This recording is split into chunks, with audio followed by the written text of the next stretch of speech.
Hello and welcome to Just My Thoughts. I'm your host, Khaleel Ward. On this episode, I will be reviewing the movie Bumblebee. Yes, there's another Transformers movie. I don't know where they're going with the franchise, but this is a step in the right direction. I think it's better than the other Transformers movies, although I enjoyed Transformers 1 a lot. The first thing you notice as a difference in this movie is they show Cybertron, and the colors just look much better on the Transformers. It's easier to identify them. They don't go around showing them, naming the Transformers, but when you see that, you can see like the regular grunts are like just plain gray, but then the other Transformers who are kind of important have more color to them, and it's just easier to see. Bumblebee is really young, you could tell, and he's basically sent to Earth to establish a new base for the Autobots. They're losing the war, and they're fleeing Cybertron. So Optimus sends him to Earth. He gets to Earth. One of the Decepticons follows him. You get to see how he loses his voice, and he comes across some humans, and then he has to hide away, as the car. Haley Seinfeld, she sees him in a junkyard. She gets him. She gets him to start up and everything, and he shows himself to her. There's not many humans in the movie, and I think that's good. Last time you had, Shia LaBeouf's family and everything, just in everything. You have Charlie, that's her character's name. You have her family, but they're not in it too much. John Cena's in it. He's not really the bad guy, but he is pursuing the Transformers because he did come across Bumblebee when he first landed. Also, the movie takes place in 1987, which is very different. But I thought the movie did a good job of focusing on the Transformers. The Decepticons that come to Earth, I don't think they mention their name in the film, actually, but it's Dropkick and Shatter. Basically a blue Transformer and a red Transformer. The Shatter is a female. I don't think they had any female Transformers in the previous movies, but it was cool hearing a female voice and seeing them with their colors just popping.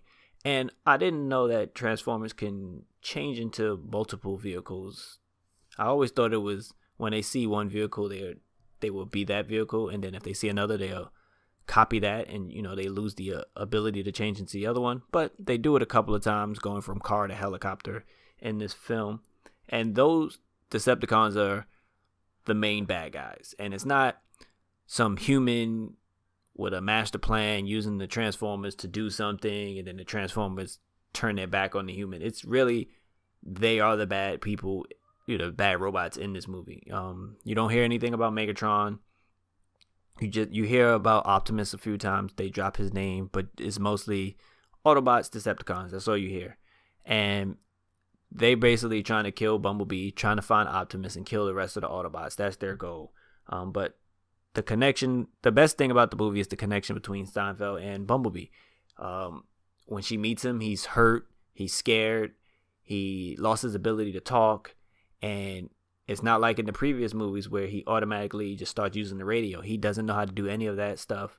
And she fixes him up, and she makes him more comfortable in talking and just around different situations. So it was good watching him develop and grow during the movie.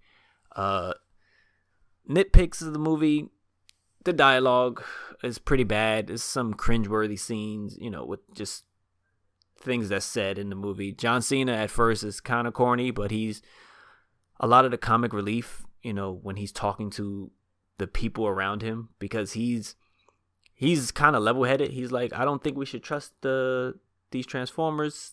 They're called Decepticons. He's a lot of the comic relief. Eventually, he comes around on Bumblebee, but I just enjoyed it. It was very heartfelt. Overall, it's a solid movie. It's a heartfelt movie. There's some sad moments, with Bumblebee and Charlie.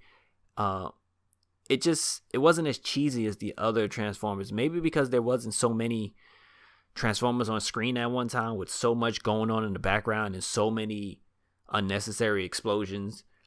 Also, again, the color makes the fight scenes much better. Bumblebee gets into a couple of fights, especially in the beginning when he gets to Earth, and it just looks better. It's like bright, and you can see the characters fighting. You know who's who, and Bumblebee looks a lot smaller than a lot of people in this film, and you can just see the difference. They made an effort to change the way the Transformers actually look when they're in combat, and that goes a long way in this film. It's a solid movie. I had fun with it. There's some good laughs. The action is solid. It's better than the other Transformers movies. If you like Transformers, you're gonna enjoy this movie. So, have you watched Bumblebee? Let me know what you think. There is like a mid-credit scene, which is pretty cool. Got people cheering.